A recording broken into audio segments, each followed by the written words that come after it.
All right, creatures of the night, welcome to episode 109 of Talking Taker, our encyclopedic exploration digging up the career of the greatest professional wrestling character of all time. My name is Alex Dorio, and I want to thank you for joining us for yet another round of Dead Man Talking. And I am joined, as always, by my tag team partner, my wrestling buddy, the Lee Corso to my Kirk Herbstreit, or perhaps I should say... Fast, my friend. Sorry, perhaps I should say David Pollock. Maybe you appreciate that more. No dogs. But Travis White is here, and either way, man, whoever you want to be, we're talking No Way Out 2005 tonight. And Travis, if this were college game day, I think I'd be asking you right now, whose mascot head you'd be putting on right now? Luther Reigns or the Undertaker? I want to go with the dead man from Death Valley and put on a big Undertaker head. This horseshoe guy's got no chance against the dead man. Can you imagine if Corso pulled out a horseshoe and put it on his head?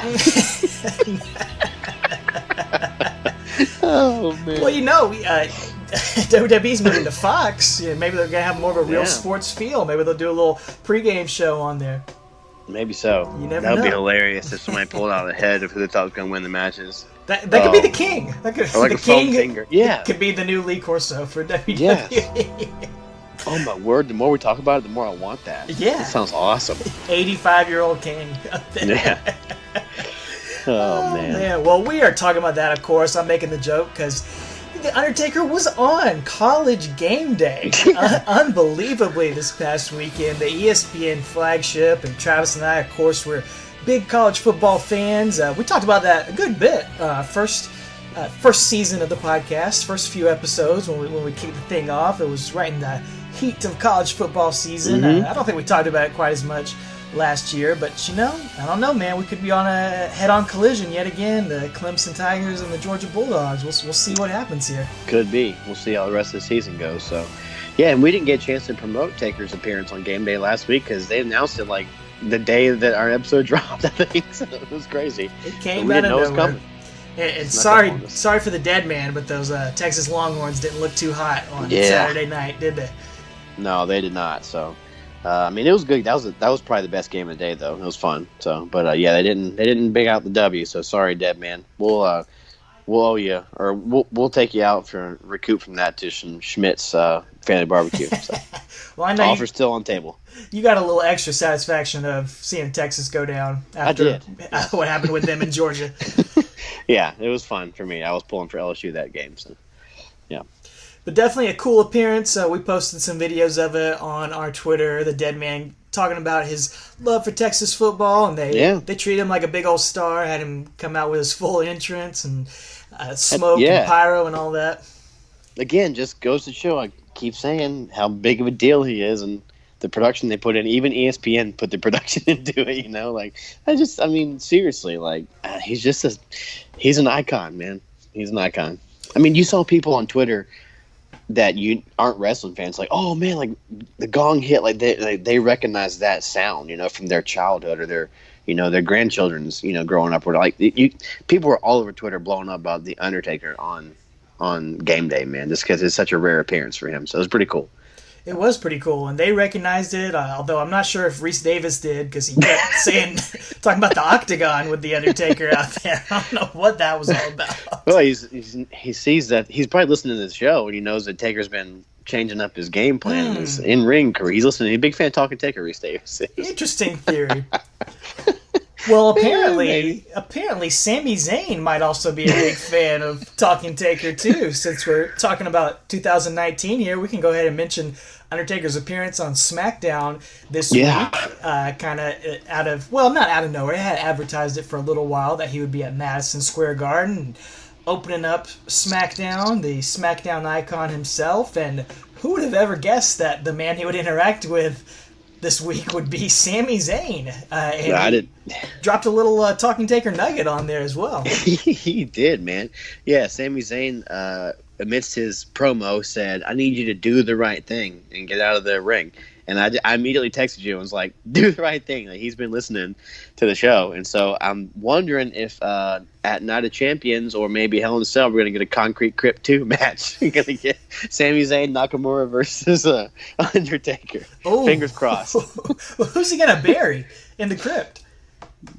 Probably Sami Zayn, because Vince hates him.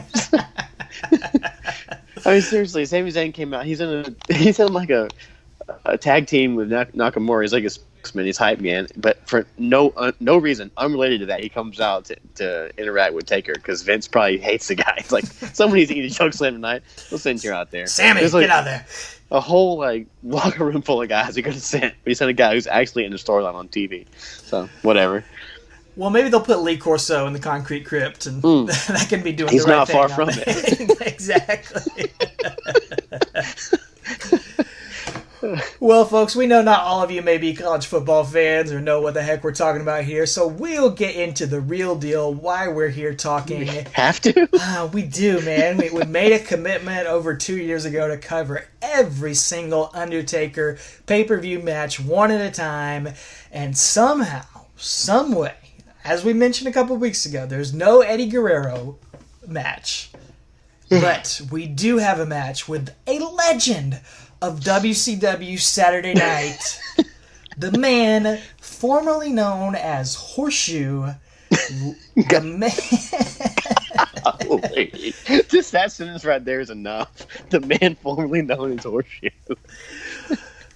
The man who paved the way for his nephew Roman, Luther Reigns here. Travis, that is my theory, dude. We're joking about this. We're talking about how terrible this is, but I believe we're going to examine it here. This match with Luther Reigns and The Undertaker and this whole build-up, it's all this long-term plan to set in motion the match between Undertaker and Roman Reigns 12 years later to fight over the Reigns family legacy. We're going to see it here.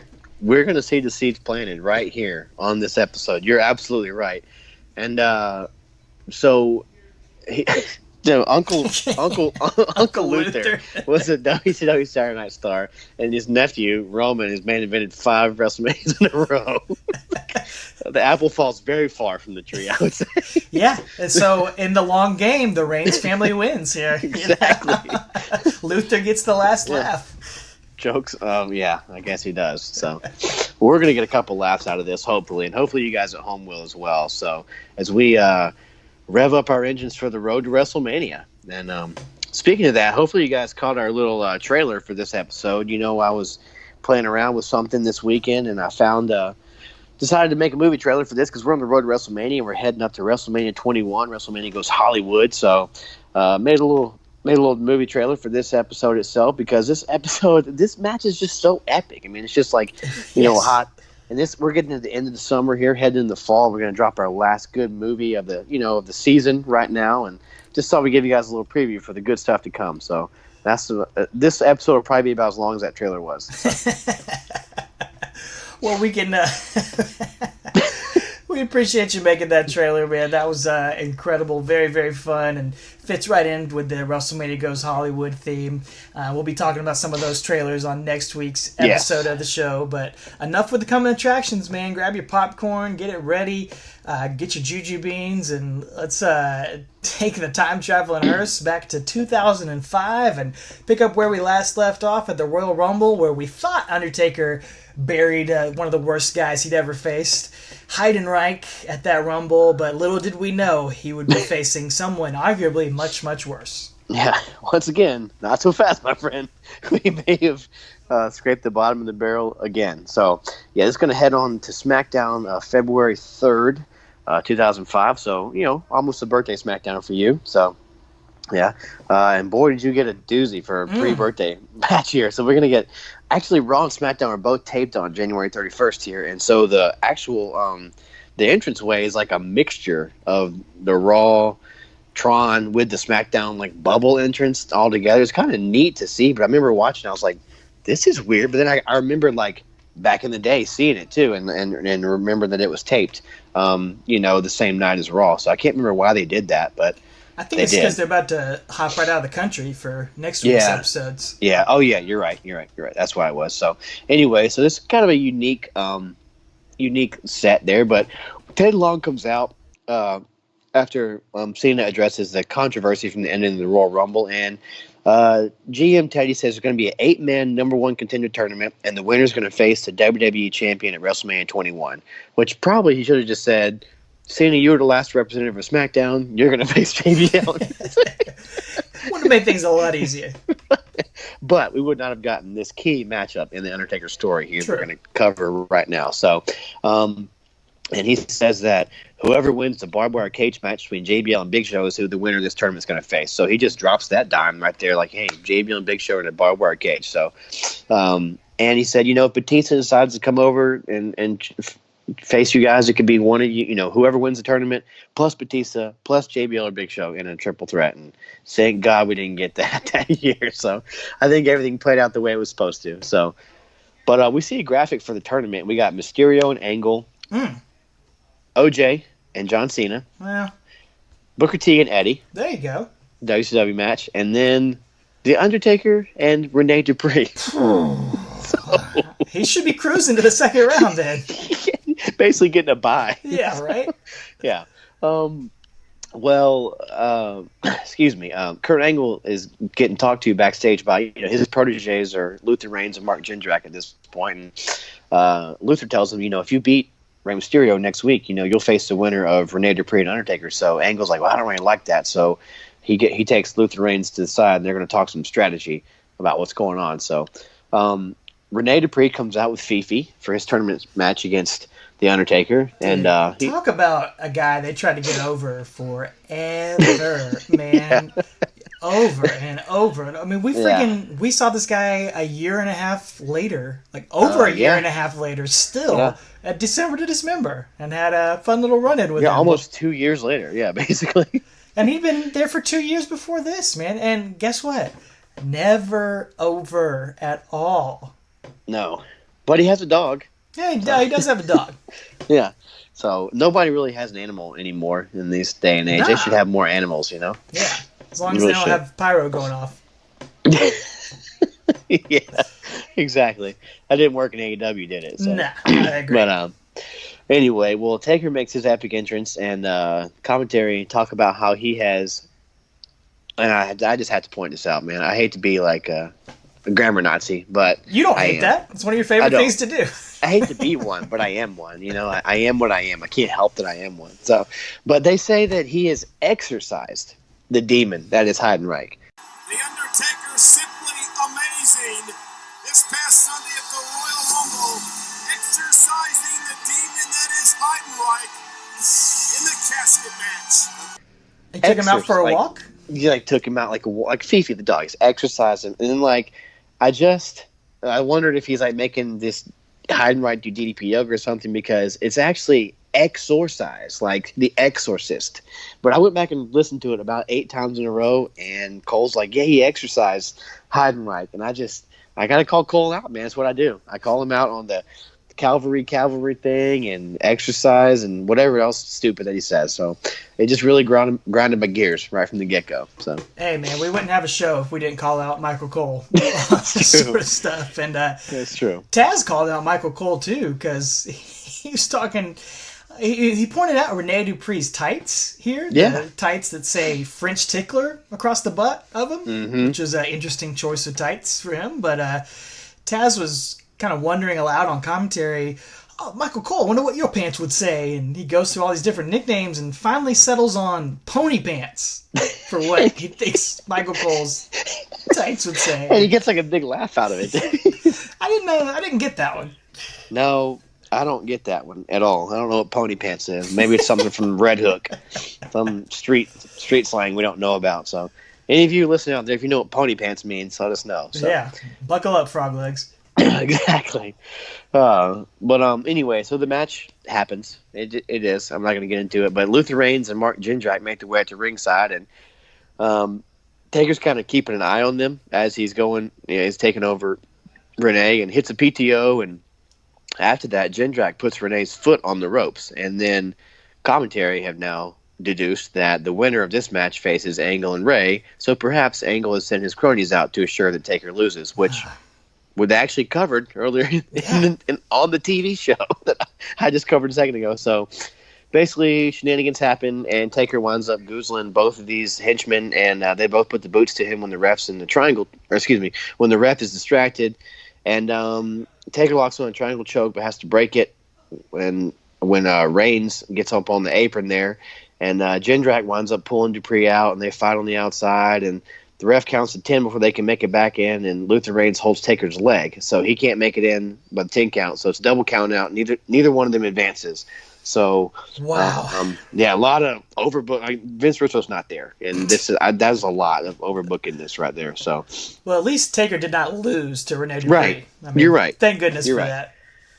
Well, and thank goodness for after the match, because Taker's just like, I've had enough of this shiznit, and he gets in there and just tombstones Dupree. To send the crowd all mad. Oh man! Oh man! But it's just for 2019. They would have had a triple threat match, because that's what they do in King of the Ring nowadays. They have triple threat matches. Oh, that's true, man. Anyway, yeah. What a match that would have been. Thank God we didn't get Kurt Angle, Undertaker, and Rene Dupree. That is, I mean, it's like having Ricochet, Samoa Joe, and Baron Corbin. I mean, not I'm that all much for different. Corbin. You would be. Yeah, he's going to be obnoxious king. I can't wait. You would. I can't wait. Anyway. Well, that takes us to next week. We mentioned it Konnichiwa. earlier. Yeah, God bless you. SmackDown, February 10th, 2005. Pretty famous episode here. This is SmackDown from Japan. Man, very, very cool vibe. This was kind of a period they were doing a lot of international Raws and SmackDowns, which they really want everything to be live nowadays, so I guess that's why they don't do it anymore. But I think it was cool. I always enjoyed seeing a new look and seeing a new crowd out there, and this is... I wish they'd do a live one now. It'd be like 2 a.m. Why not? The crowd would be asleep. That's the best part of the network, man. I remember getting up for that Beast in the East a few years ago. It was so fun, yeah. It was great. I loved it. But this is probably most famous for having the segment where JBL wrestles Godzilla in the ring, which, if you've never seen that, folks, words cannot describe that segment right there. And I think Arrested Development. That's a good point. That's a good point. It should be more famous, I think, for the promo that Luther Reigns gives here in the middle of this episode of SmackDown. And I don't know why people don't remember it more. I'll hang my hat on this promo being top 5 promos of SmackDown history. The top 5 we've ever covered on this show, probably. Yes. Now, if you'll go back with me to a couple months ago to the Big Show Thanksgiving celebration, which, in hindsight, I couldn't be happier that we covered on this show. It ties right into this, man. I think that was the first time we learned about Luther Reigns' hard knock life. True. We heard his origins of his story, how he spent 23 and a half hours a day in prison, how he was popped out of the womb in a jail cell in solitary confinement, basically. And how, he's basically Bane from Batman. It's quite the origin story. Somewhere between Oliver Twist and Bane.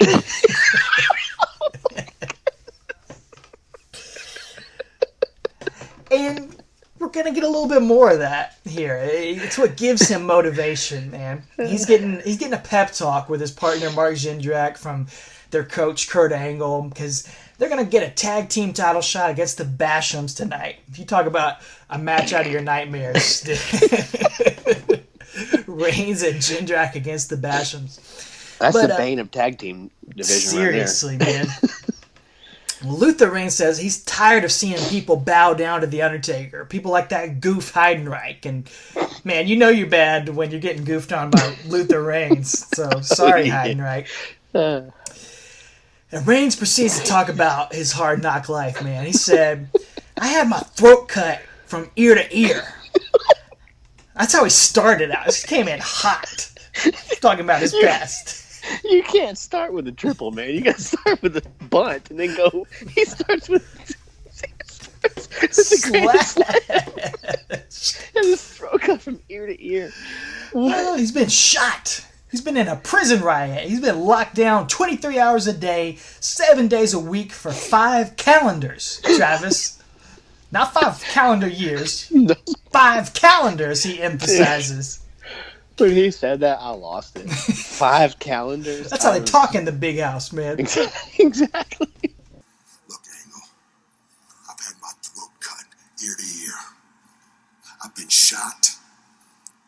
I've been stabbed in a prison riot. I was locked down 23 hours a day, 7 days a week for 5 calendars. 5 calendars, Angle. I've had so much blood on me, you couldn't even tell what color my skin was. I've stared death in the eyes more times than I care to remember. He ate stale bread and spoiled meat and peas. Remember, he had peas before? Yeah. Only thing he had for clothes was paper bags. He lived in a van down by the river. Exactly. He sure ain't scared of no dead man. Oh, man. This guy. Oh, golly. If this promo... The only way to make this promo good would have been if had Dusty Rhodes saying it. It's like a reverse Dusty Rhodes. Yeah. The only hope for that would have been for Dusty Rhodes to have said it, and it would have been entertaining. But this is terrible. I mean, he sounds like a cartoon villain, and I mean, like a literal cartoon. Like, and his voice goes perfect with it, man. I'm picturing like an Ernest movie. Like, he sounds like the bad guy in that you would come up against, man. And he looks like it too. Yeah. Like Ernest Scared Stupid. He's like the big evil guy in the tree. He's the bully in the neighborhood. I can't take it seriously, but he's like, he's like the bad guy in like Three Ninjas or like Surf Ninjas. Exactly. That's exactly like a mid-90s, like, just straight retro, like bad guy villain. So or like Jerry Trimble, extreme. man, led by the fist, something. That's a deep cut. If anybody else knows Jerry Trimble out there. Gold Glove champion. That's right. King Corbin. But you're right. It's so over the top. I mean, you cannot take it seriously. But Kurt Angle, man, he loves it. He says that's the intensity he wants. And that takes us to this very, very strange heel versus heel match for the tag team titles. And man, Reigns and Jindrak come out to some awful, awful music that Reigns has, and it is only topped by how awful the Basham Brothers music is. Yeah. Both these guys. Whew. Their music was so bad. Like, I don't know it was why a joke. It was that bad. Me too. I thought it was an overdub, but it's not. You go on YouTube, this is the actual music from back in the day. It's very, very bad. Well, the only thing worse than the music was the match, man. Like, It's true. I think I fell asleep 5 different times during a 5-minute match. This sucked. Like, all these guys. Oh, yeah, it was not good. I used to think Mark Jindrak was pretty good, but man, I think I missed the boat on that one. Well, you know what, dude? Out of all 4 of these guys, he's the one that still has a career. He's a huge star in like AAA and CMLL or whatever. One of those two down there. Outrageous. He's Marco Corleone or whatever. Hey, he's like a TV star. He does telenovelas and stuff like that too down there. He's a stud. You hear Conan talk about him on their podcast sometimes. So. Well, you don't see it in this match, man. Oh, negative. And you don't see it today in our lives either. You gotta go down to Mexico and watch it. So. No thanks. Well, thankfully though, the King of Gong Style interrupts here. And lights go out. Taker appears to a big reaction in Japan, which is kind of surprising. They're not more of a quiet crowd, but they react to Undertaker as he pops up behind Reigns and Jindrak. And Luther Reigns shows his true colors, dude. He was just bluffing with that big, intense promo because he shoves Jindrak into Taker and runs away and leaves Mark Jindrak to eat the moves of doom as Roman Reigns just kind of scowls on the outside. And Undertaker does the throat slash. No, excuse me? Luther Reigns. What did I say? Roman. They're intertwined, man. Intertwined. Undertaker does the throat slash, and then we hear thunder and lightning strike, and the lights flicker, and Taker's music plays. So that sends the fans home happy, but not as happy as the true main event of the night, which was Tori Wilson and Hiroko in a kimono match. Probably the first ever kimono match, too. Sadly, I think it was the last one. And this was when Kenzo Suzuki was like, all of a sudden became like a pervert, you know? It was weird, man. And that match happened. Kimono match. It did, yeah. Tori and Hiroko. Better than the Bashams and Reigns and Jindrak. Yeah, what's your favorite Hiroko match? That one. Without question. Well, without question, that's going to take us to the go-home show for this Here we pay-per-view. go, folks. Here we are. So, the 3-week build-up. So, SmackDown, February 17th, a few days after Valentine's Day. And we're going to have our old buddy come back. Nunzio, he's back on the show here. He's going to be the sacrificial lamb for Luther Reigns, basically to give Luther a big win, I guess. I mean, a squash win before the pay-per-view, which honestly, as much as we're crapping on it, that is what you do to make your opponent look credible. Like that's booking 101. You give him, you just feed him a cheap opponent, an easy guy to make him look strong going into it, because everybody knows Horseshoe's not winning this match, but you want to make it look like it's at least he's moderately got a chance. So anyway, after the match, honestly, I'd rather see Undertaker versus Nunzio on pay-per-view. Yes. Absolutely. Give me another one of those matches. Those are entertaining because he's a character. He's got charisma. I mean, he's a little guy, but he's got a larger-than-life, aura about him when he's in the ring, especially with a guy like Taker who can just bounce around, I don't know what Nunzio's doing, but I'd love to see him come back as a manager right now. Manage them. I don't care who. I don't know who needs to talk it. Who needs a mouthpiece, but let Nunzio come back and do it. They should have sent him out there with Taker on SmackDown this week. The Garden. Golly. Fine with me. Yeah. That would have been a blast from the past. So, well, anyway, by the way, fun fact for you. Anybody out there, I wonder if you knew what Luther Reigns' finishing move was, because if you didn't, he's going to hit it here against Nunzio. It's basically the roll of the dice, which is, I think, the Crossroads nowadays, and first guy I ever saw hit it was Reno back in WCW, who was in the Natural Born Thrillers with Jindrak. So maybe Jindrak passed it on to his new tag partner. I feel like every generic dude had this finisher during this time period, like 05 to 2010. I feel like it was Mark Jindrak's finisher. Like you could tell me that, and I would believe it. It's been so many guys' finisher, and that move sucks. I've never been a big fan of it. No. I mean, the first guy I ever saw do it was Reno, and I thought it was cool then, but after that, I was like, this really moves kind of sucks. But anyway, back to this. Luther Reigns, he dedicates this match to Taker. He just won. Of course, he's got Jindrak with him, and he says he's not scared of the dead man. He says, you don't intimidate me, and the only reason you ran this yard so long was intimidation factor. And he says, he asks what Taker can do to intimidate him and says it's his yard now, and he dares Taker to come and take it back. So, like you said, planting the seeds for the yard and the big dog and all that stuff right here 12 years earlier. Absolutely, man. He says the words. So what I'm telling you, dead man, this is my yard now. You want it back? You come take it back. The first Reigns family member to tell The Undertaker, this is my yard now, was Luther Reigns. Paving the way. I'm telling you, dude, this whole storyline is just the foundation for WrestleMania 33. That's all this is. It's a prelude to it. My mind was blown watching this stuff. Oh, yeah.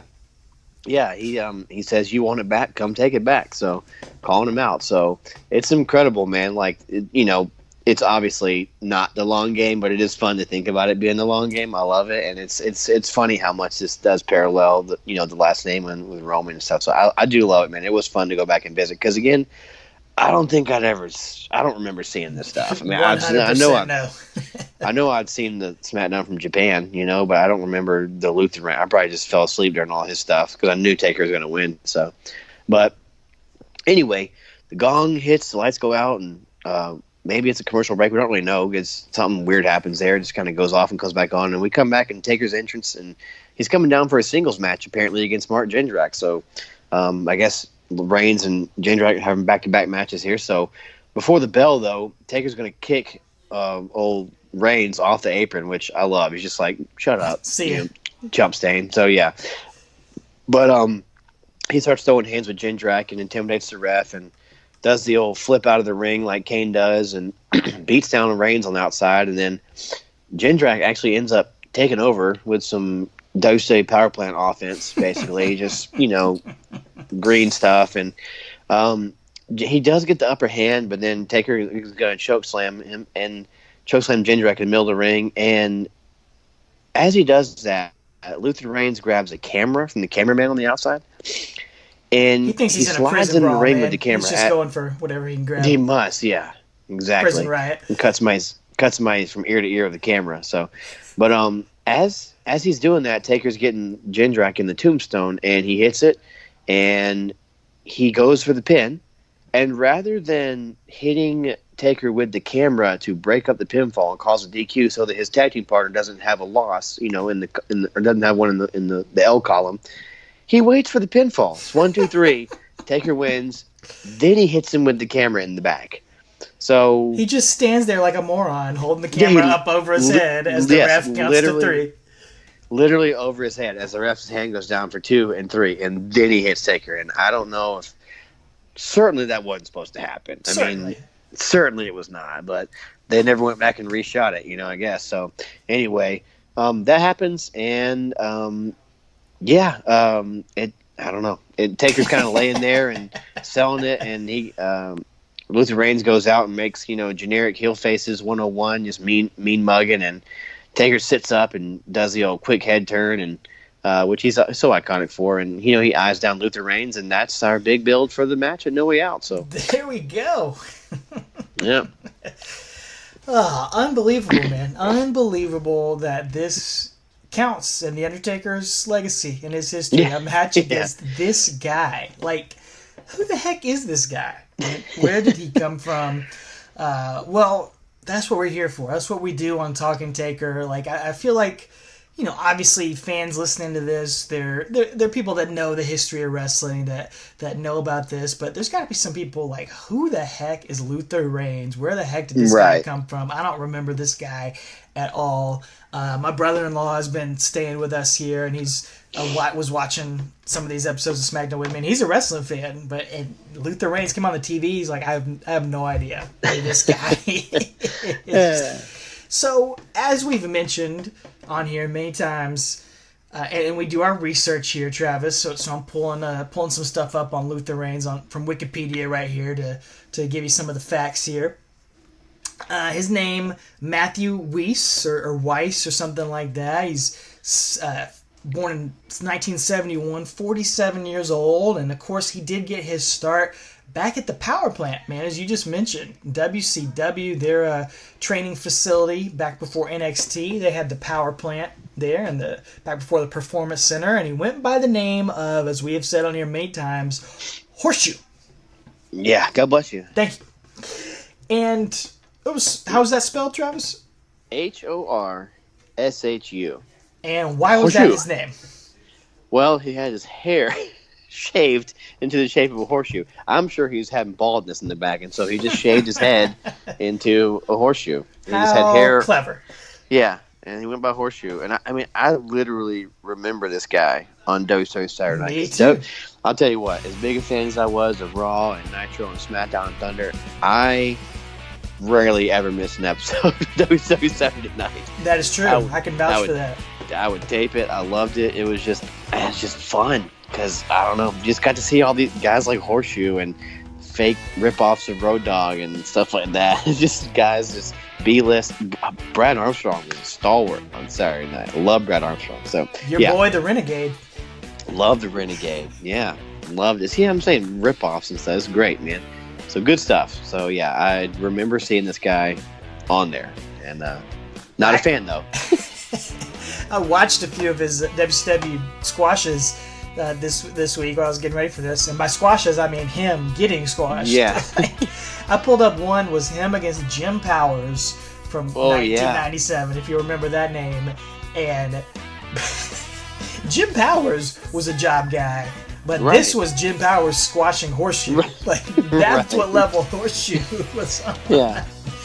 Getting squashed by Jim Powers. And you can tell how unimportant this match was because I think his match was 6 minutes long, and the announcers did not say either guy's name or say about anything that was happening in the ring until over 3 minutes into the match. They just talked about Sting and the NWO. And Nitro.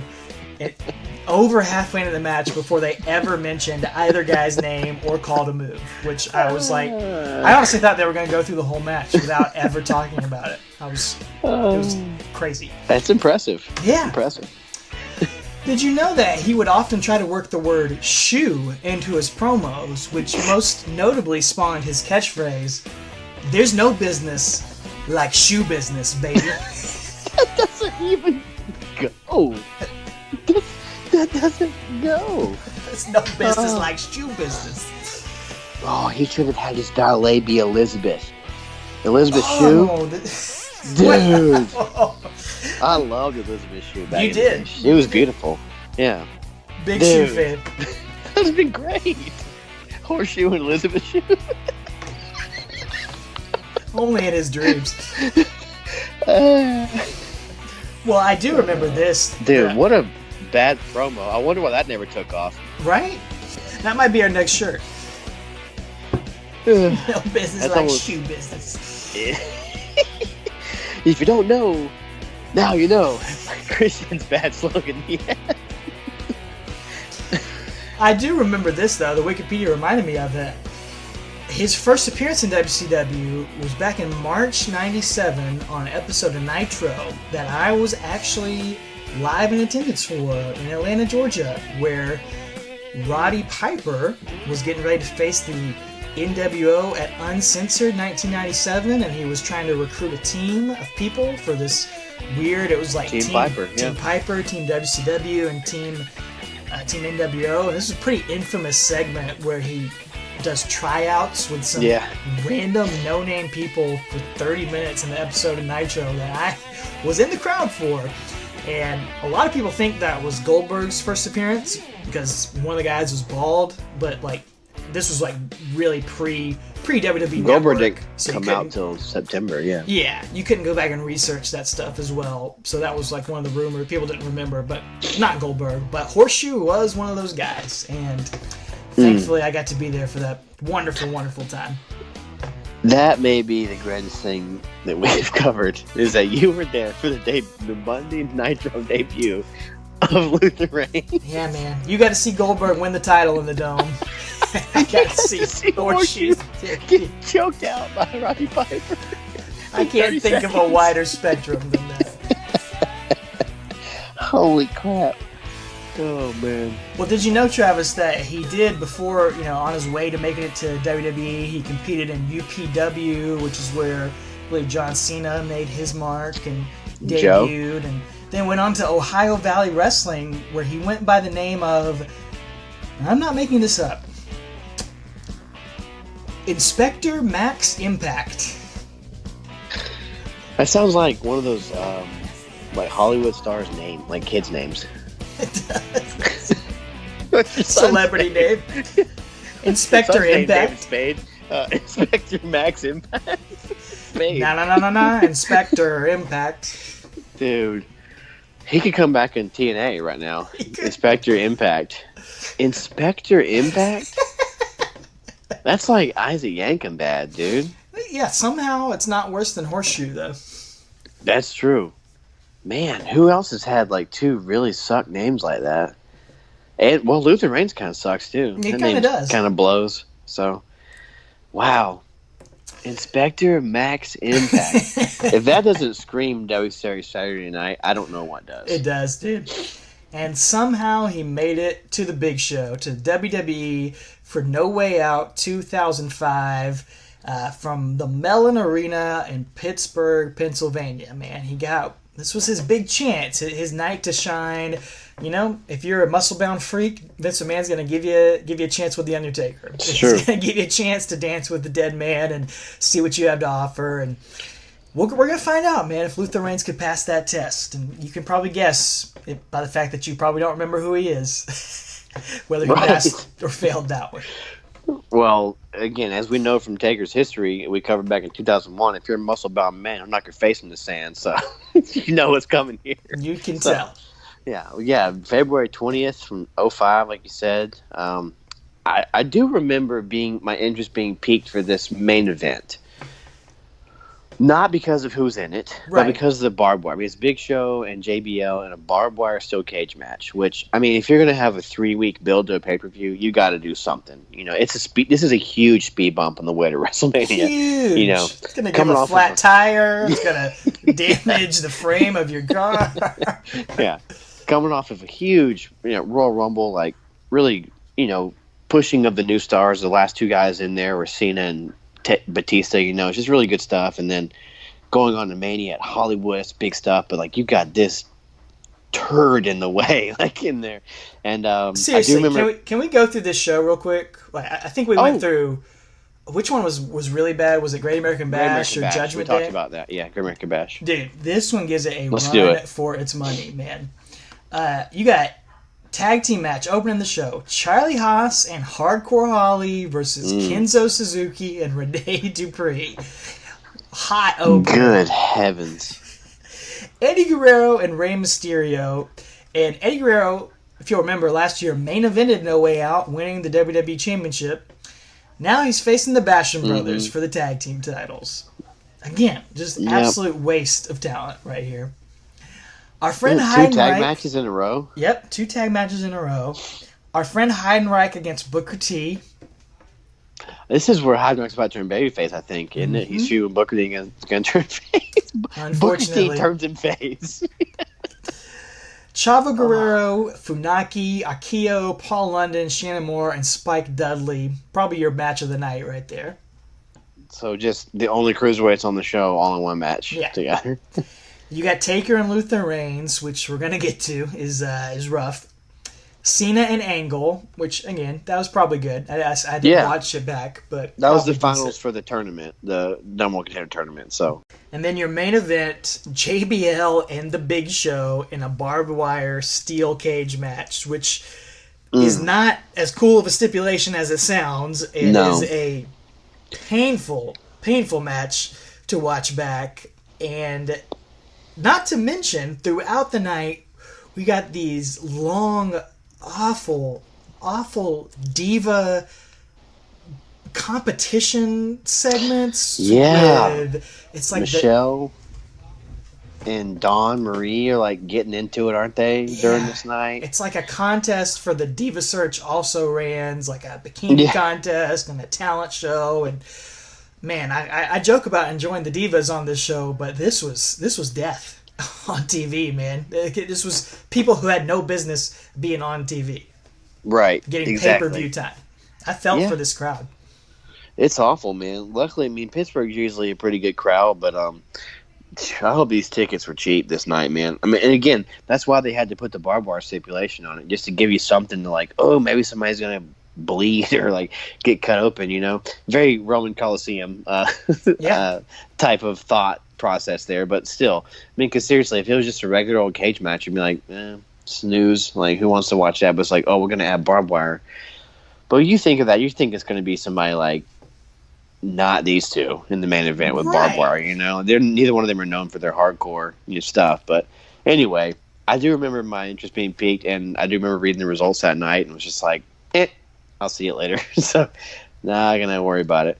And I don't recall this pay-per-view and this build-up very much. So I do recall next month is Mania, because it's it's Mania season. But I don't recall much of this. But anyway, the Undertaker himself probably doesn't recall much of it if we were to ever talk to him about it here. Yeah. But Luther Reigns, man, it's the peak of his career right here. His one moment in the sun. And he's going to come out. Like we said, this is going to go on third from the top here. So pretty decent spot on the card for the dead man. And he comes out with Mark Jindrak, who takes a page out of Heidenreich, seconds Luther Reigns to the ring in his full gear for this match. Yeah. Just in case. Oh, yeah. He gets dressed up in his full gear only to do an entrance with Luther Reigns, because he gets kicked out of the match before the match even starts. Yeah, the referee kicks him out. Brian Hebner kicks him out before the match even begins. And so, you're right. He got all oiled up and in his underwear just to come out to walk back out. So, That's got to be a rib, man. Oh, Like, yeah. that's got to be a joke. So, it's crazy, man. Well, yeah. Anyway, I don't even know what to do from there, but it's a pretty cool looking set here. It's got It like is. the little steel grate stuff. It's got barbed wire on it, and I really do like it. But all of a sudden, Taker's music hits as we get to replay from SmackDown because basically this pay per view is a 2.5 hour episode of SmackDown. That's all it is. Really, all It's it just is. so we're getting replays from SmackDown, and Taker stands in the middle of the set, kind of up on the top of the aisleway there, and all of a sudden there's just this huge explosion, and these torches light up in flames, and again, just can't put over how he gets this extra, little push of production each and every time, it seems like. So I really do like that touch on his entrance here. But meanwhile, we get a camera shot of Luther Reigns, who's like shadow boxing, like he's Johnny Cage or something in the ring. So getting ready for a fight in the octagon, as old Reese Davis would say. So. Well, he is not intimidated by The Undertaker, as the announcers keep putting over, because of the 5 years he spent in prison and how he was shot and stabbed and left for dead and fell off a cliff and He's like the Wild Coyote. throat slit 23 hours a day in solitary confinement, and we have no idea why he was ever in prison. That is never mentioned. I can't find any record of it on the entire World Wide Web, Travis. No. I have no clue. I looked too to see if it was a shoot or not. Like, is this a part of his backstory that's real that they're going to bring up or not? But I can't find him ever being in prison. But again, why not bring it up? Say that he, I don't know, killed a guy out of self-defense or something. Even like something. Probably unpaid parking tickets or something. Yeah, exactly. So, but I'll tell you what, man. Something I noticed here. You brought up Taker's awesome entrance, and I do love that. I love it. It really works for all these cool. When they had different sets for the pay-per-views, they always did cool stuff with Taker's entrance in there, so that's been a neat thing to go back and look. But something we've seen as we've gone back through all these old shows and old pay-per-views is the amount of signs in the crowd and how there's always signs for Undertaker matches. And even with Heidenreich, man, I posted some on Instagram at Talking Taker. There were some great ones last week. And that's not only a sign of how over Taker was, but you could tell if his opponent was over by how many signs, how many people would make a sign, want to see Taker bury that guy. And we gave Heinrich a lot of crap, well-deserved, but at least he had a very defined character. He was memorable. He got promo time, and people went to all the trouble to make those signs, say, Heinrich, rest in peace, this is your doomsday, whatever it was. Yeah, I mean, one of them was a plant from that one episode of SmackDown. Yeah. The company thought enough for him to give him his own plant sign. Sure. You do not see one Undertaker sign in the crowd for this match. And maybe it's just the cameraman not being able to find them. Or, you take that for what it is, but they don't zoom in on any for this match. And I think that just goes to show you what an absolute flop Luther Reigns is, because people just don't care enough. This match matters so little. There's no hype for it. They're not going to go to the stakes. trouble. No. And I think that points to it, man. There's nothing at stake. It's just a match. Yeah, basically a cold match. It doesn't mean anything. There's nothing. I mean, literally the storyline is, I'm not intimidated by you. That's it. Which nowadays that'd be a storyline, but back then they usually had some more meat on the bone. But yeah, man, that's a great point you made there about not seeing any signs, man. Because usually it's signs everywhere, signs, exactly, like 5 Man Electric Band style. So we don't get that here. So yeah, it's definitely a unique one here. I think the fans know that this match sucks. Might as well start chanting that the whole time. But anyway, we're on to the match here. We're gonna get Taker getting into the ring, and Reigns is making mean faces at him, and basically the bell rings, and we're off to the races because Luther's going to come and try to draw first blood here, trying to punch Taker. So I guess I'll give him credit for taking the offensive first. Sure. Yeah. I'm trying. Yeah, man. They throw hands immediately. And, Taker backs Reigns into the corner and intimidates Brian Hebner as usual. Check that off your Your bingo. Check it off the bingo card. Your Bagley bingo. Taker knocks him down with a big boot, goes for a quick cover. You can check that one off your bingo too. Taker trying to win the match right off the bat. And then a few more. Hits old school quickly, and then the old PTO. Incorrectly called a DDT by Michael Cole for a 2 count here. Thank you. I didn't call him out in my notes here, but you're right. It drove me crazy, man. Like, it's not a DDT. But, yeah, he said PTO. But I got to talk about this old school that he hits, man. And by hits, I mean he didn't hit it. Taker misses by, like, 4 feet because I don't know if Reigns was just, like, scared or what. Like, he was out of position or what. But, man, this dude, I mean, my 6-year-old is more snug wrestling me than this guy is, man. Like, it was terrible, man. And that's not the first, like, weak-looking thing and missed shot. And you know it's not Taker's fault. He's been doing it for 20 years at this point, so it's not his fault. He's not the last one either. No. But Taker's going to goozle Reigns in the middle of the ring and intimidate Brian Hebner again. As he goes flying out of the ring on that one. Yeah, he does. And during this time, Luther Reigns is going to go over and expose the steel turnbuckle in one of the corners, which is that's standard heel operations, So, I guess, okay. Give him something there. Yeah.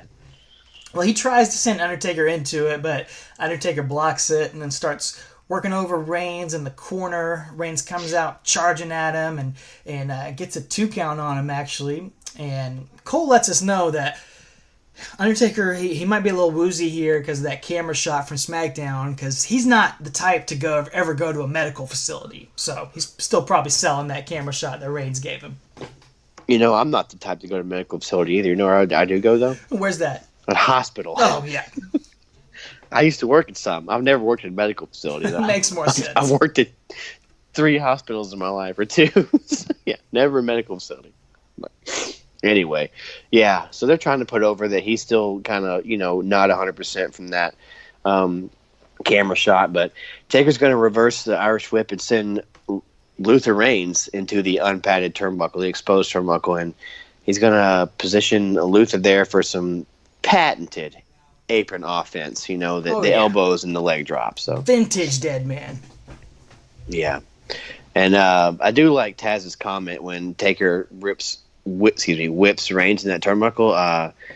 Taz is like, top of the spine, driven into that unpadded steel ring. Top of his spine, he being Luther Reigns, driven to that unpadded steel ring.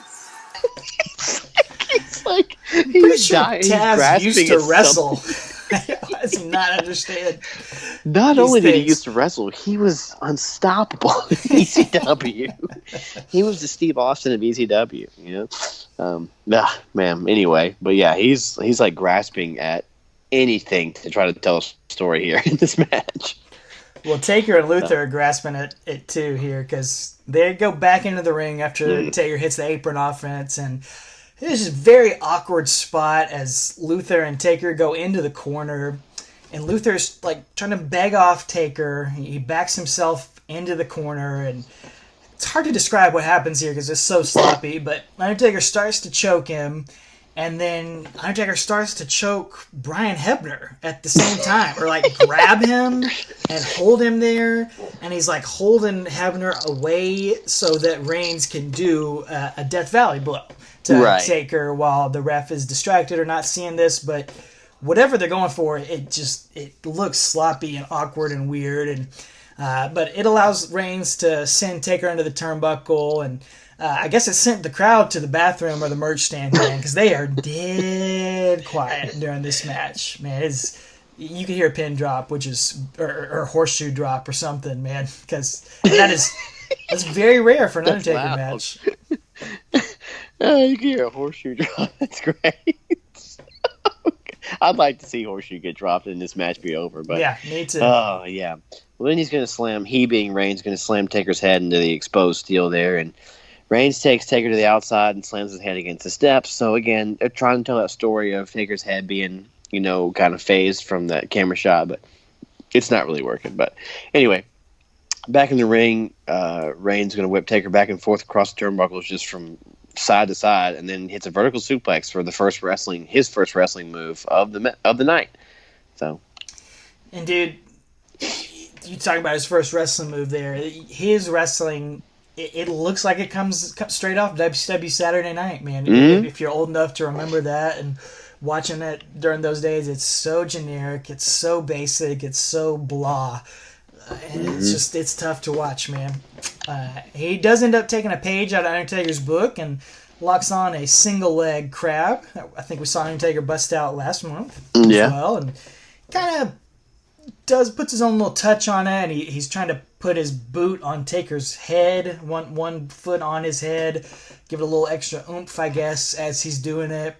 But then he weirdly turns Taker over back onto his back and turns it into a pinfall spot as he's holding the leg there, and the ref is counting, and Undertaker's having to get his shoulder up. And again, you could hear a horseshoe drop from the ceiling on this crowd. They don't get it. It looks dumb. It's bad. Very, very bad. Yeah, it's not good. I just wrote in my notes at this point, like, this is so stupid. Like, it's bad. And I hate that Taker keeps getting fed these green guys, man. It just sucks. He's trying to carry these guys to a good match, but they're just not ready for. And you're only going to get better by wrestling guys that are better than you. Yeah. But they should do this match on every house show loop for like 6 months before they come out here and do it. Like, I don't know, man. But then Taker's going to punch out with some flurry punches to the body of Reigns and kind of get the crowd a little bit into it and hit an uppercut and a clothesline and going to go into classic Taker Irish whipping. And he winds up hitting Luther Reigns with a boot, and then he's going to Irish whip him again, and then Luther Reigns is going to hit Taker with something that, like I said, plants the seeds for the future. The Reigns family special, dude. You could tell Uncle Luther taught it to Roman, because he comes running out and hits a spear. Luther Reigns with the spear on the dead man. It runs in the family, dude. I popped for that, not because Me it was too. good, but because of what, like looking forward to the future. Like, dude, you can't believe me. 12 years you can't in the believe making. me. You could have told me that he did a spear first. Like, I would not have believed you. So, Well, it only gets 2, though. Luther, not as powerful as his nephew Roman. Only going to get a 2 count there. And Reigns hits an elbow drop, goes for a cover again, goes for that roll of the dice that we saw. I thought he was going for Taker care of business, man. Might have been better off with that, but Taker ends up maybe that's why Taker knew it, because he fights out of it, and then these guys just start punching and kicking each other, and you can tell Taker's just trying to call it on the fly and work something out, and it just kind of falls apart here. Yeah, these punches, you could put a stack of you could put a bookshelf in between. Yeah, stack of horseshoes in between his fist and Taker's head. Like, there's so much air in between them. It's so bad. But anyway, Taker's going to wind up hitting a running dive and clothesline and heating up things with a clothesline in the corner. And then he's going to go for his signature, like, snake eyes spot, but he does it in the corner where the turnbuckle's exposed. And I think it kind of clicks as he's about to do it. And so he winds up dropping him on the top rope instead. So I guess to not get DQ'd, maybe he was telling that story, I don't know, but he does that and drops him on the top rope, kind of like in a stun gun, almost. Big boot, leg drop, goes for the cover, and only gets 2. So, and I think part of that, what you just said too, with the snake eyes, I think Luther was gassed, man, because it looked to me like he could barely get up for it, and Undertaker just kind of had to drop him on the top rope instead, and Reigns, he barely kicks out of the pinfall that he's supposed to kick out of too. He just looks like he's out of it, and Taker looks like he's done with it, man. He signals for the choke slam. Just looks like he wants to be anywhere else in the world but in the middle of this match. And the crowd wants this to be over as well because they cheer for that choke slam. And Taz says at this point in the match, this is where people are usually Dunsky. And I know I was Dunsky with this one. I popped at Dunsky after he's like, this is where most opponents that take are usually Dunsky. I was like... Dunsky, man. Well, it's about to be all Dunsky. Because like you said, choke slam to Reigns, throat slash. Taker goes for a tombstone. Reigns slips out of it. He catches Taker with a reverse DDT, just straight up reverse DDT, not a roll of the dice or whatever, or whatever it's called, crossroads. But then Cole calls it a swinging neck breaker. I just don't even know what match they're watching. Like, he's miscalled DDT twice now. He miscalled an actual one, and he called the PTO one when it wasn't one. So I don't even know what match. Maybe they're not watching it because it's so bad. I don't know. They could have been asleep. So I think Luther Reigns was asleep because he mounts Undertaker for some, I put giant quotations around this, ground and pound. Man, he did not belong in the octagon. He did not belong in a playpen in a no. pack and play or whatever, because this is just, his punches were like you wrestling with a 5-year-old, man, and you would like just play wrestle and like lightly tap the guy. Some of the worst punches I have ever seen in my entire life, because he is just completely gassed, dude. He is just awful. Yeah, it's not good, man. It's not at all. And he, like I say, he probably never wrestled this long, honestly. That's a good point. I don't, probably some match is about to end here because he's going to try another Crossroads or whatever it's called, and Taker reverses it into his own DDT again, and then throat slash, tombstone, classic pose, and Taker's going to get the big win at 11 minutes and 45 seconds. So match is over just kind of suddenly. Taker's with. Just hits his tombstone, and there it is. So, not a lot of drama in that, ending. Taker gets up, puts his hands on his hips, and really doesn't seem pleased with how that match came out, having to do it. And same here, brother. Same here. You know who was excited was a dude in the front row with a fruit stripe gum sweater on, or jacket, man. That jacket looked like it was straight out of fruit stripe gum, man.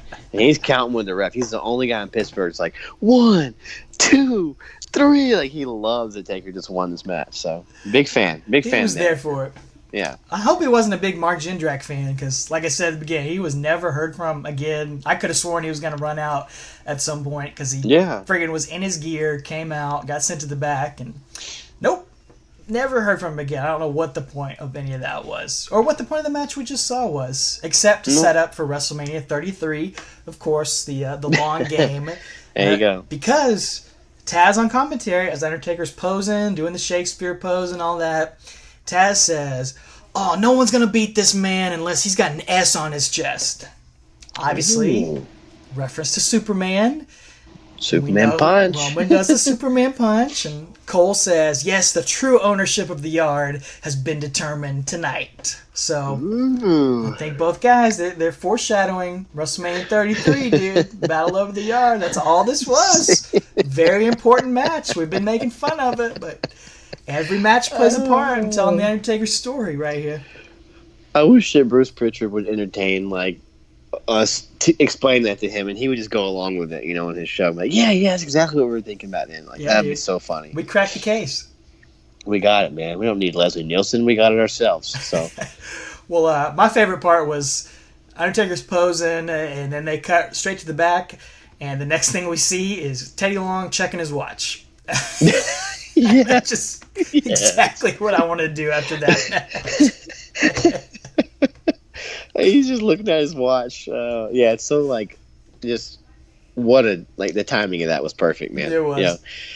Yeah, because like I said, Taker removes his straps and walks away, and does the old arm fist raise and gets a pop, and this match is Dunsky. I'm Dunsky with Luther Reigns, and I'm ready to move on to WrestleMania. So this match happened. I cannot recommend it to anyone. I will not recommend it to anybody that you ever go seek out this pay-per-view in general. Yes. Don't ever do it. Don't ever watch it. Don't watch this match. If you're gonna watch pay-per-view, just watch the main event. Nope, watch the match after this. I'm sorry. Watch the match in between this and the main event. It's seen at an angle. It's pretty good. Don't even bother. They have other matches. That's true. Go watch another one of their Forget matches. I talked. Don't ever watch this show. This show never happened. So go play horseshoes instead. When you think about go play tiddlywinks. I don't care. Play horseshoes. Go watch horse racing. Yeah. I'll tell you what, man. Go put on a horseshoe on a horse. It'll be more fun than watching this. I will take Heidenreich any day of the week over this horse crap, man. Absolutely. That match at Royal Rumble last month, 10 times as entertaining as this one. That one wasn't even good, but this was just actively boring and bad. Yeah. Nothing funny to it, nothing goofy to it, no awesome Kane popping out of the casket spot. Nope. Just an absolute dud. Man, absolutely horrendous. I honestly, I'll take Heidenreich every day of the week because at least he has some sort of charisma and character, as dumb as it was. Yeah, well, there were legs to those story. I mean, he had the stupid. I mean, we made fun of the poetry and the straight jacket and stuff, but he had Paul Heyman. He had somebody to help him. Luther Reigns has Mark Jindrak helping him, a fellow power plant graduate. You know what I'm saying? Right. So it's like, yeah, you're right, man. I never thought I'd say that, but give me Heidenreich or give me death, I guess. I think you'd rather take death. Patrick Henry. So, yeah. Well, oddly enough, man, to go back to that Wikipedia page and tie it all together, apparently, No. Horseshoe, he is retired back in 2006, but his final match... Right after this? A year after this? Yeah, not long after this. He went to become a real estate salesman, but plans fell through. But his final match, allegedly, was a tag team match against Aaron Aguilera and Scott Norton. Whoa. And his tag team partner was none other than Heidenreich. How perfect is that? No, it's not. Full circle, How baby.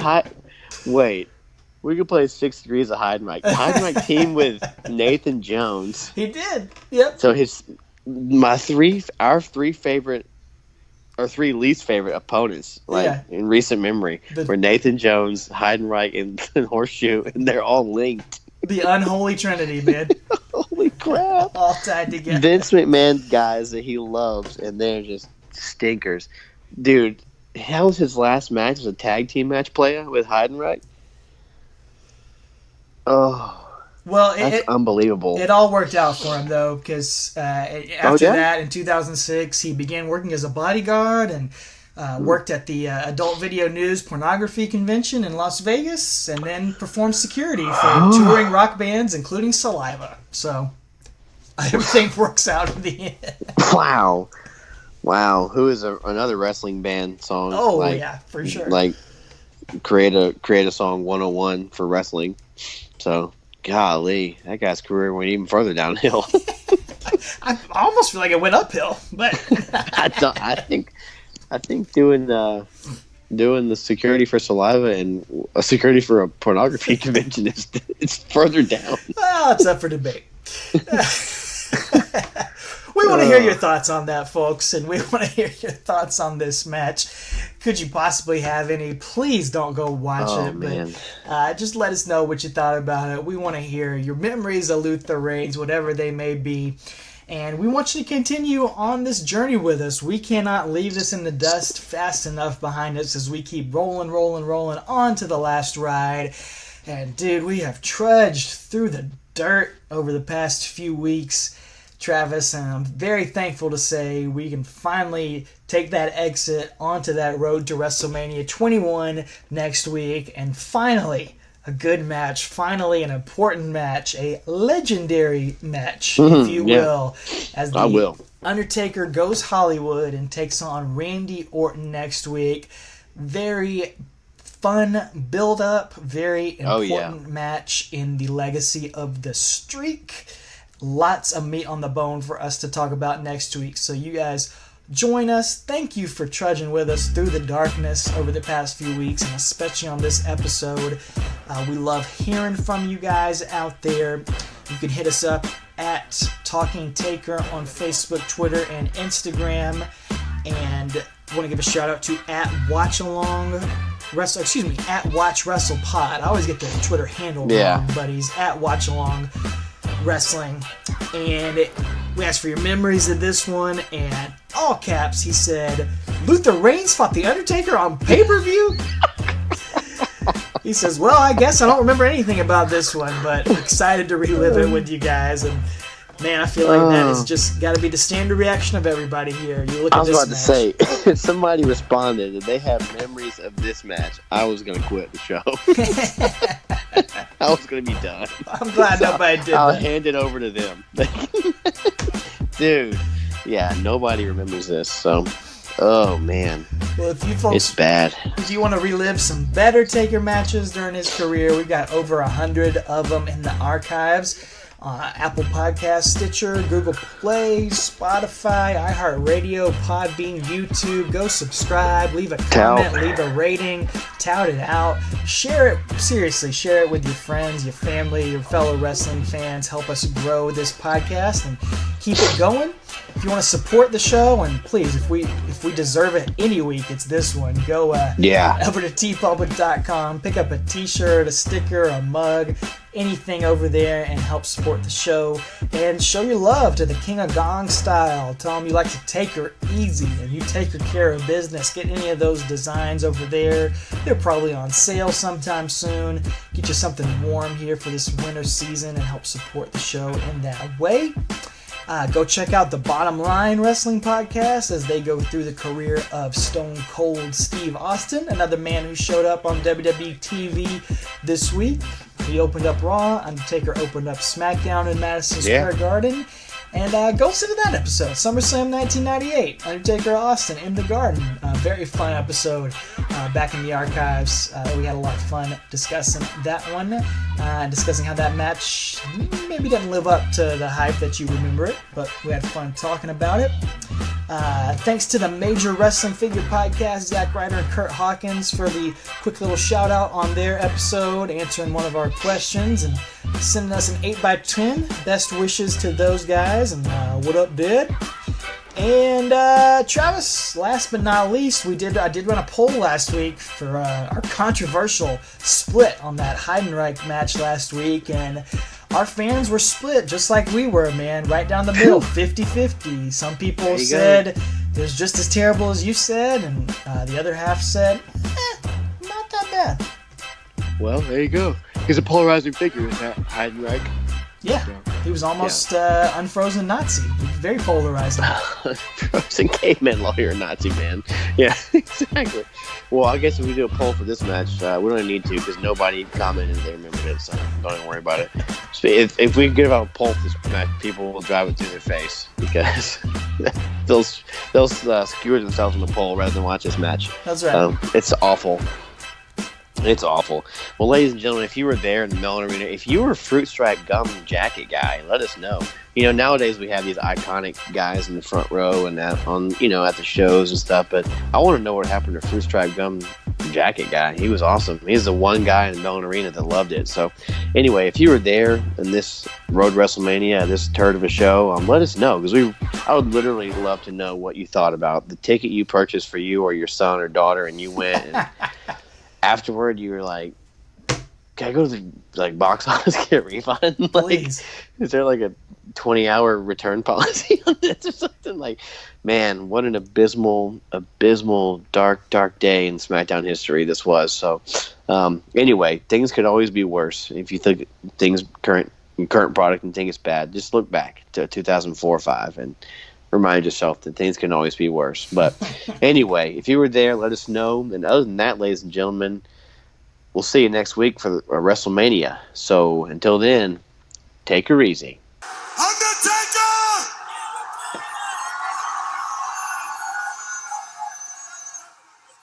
This one's for you, man. This one's for Sunday. No way out. I ain't scared of no dead man. You don't intimidate me. The only reason you ran this yard so long was intimidation factor. You took guys off their game before they even got in the ring. Well, now, Luther Reigns, you ain't taking me off my game.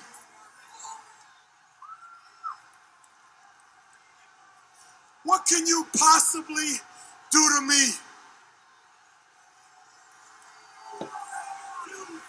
I'm already gone.